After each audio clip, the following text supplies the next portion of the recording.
Welcome back to the Hillbilly RV channel.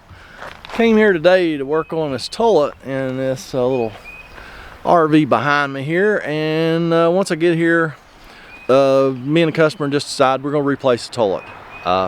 It's one of those Dometic toilets. It's a 300 series that was leaking behind the commode at the valve. The customer fooled with it yesterday, tried to fix it, and then it began to leak into the bowl like some of those Dometic toilets do, the 300 series anyway. So rather than replace the valve and have the same issue, which I've had before, we just decided to replace the toilet, be done with it.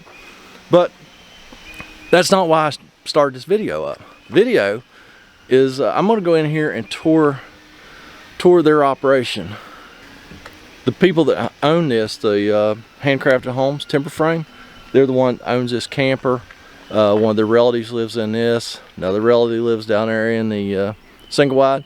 So he gave me permission to go in here, and there's a gentleman in here cutting some timbers right now, cutting some joints in them. So he gave me permission. We're gonna go in here and look at this. This is pretty awesome. Here's some of the raw material. Over there's a whole bunch more raw material. Let's go in and see what it looks like.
So y'all be sure and go check out their website. I'm sure there's plenty of beautiful pictures of the stuff that they've constructed. They cut the beams here. They put the joints and stuff. Yeah, I don't know what I'm talking about, but they do a lot of pretty stuff here, and I'm gonna go check out their website. I suggest you do the same thing, and that's all I really got for today. So as always, thanks for watching, and I'm gonna go up the road and fix another one, and y'all have a fantastic day.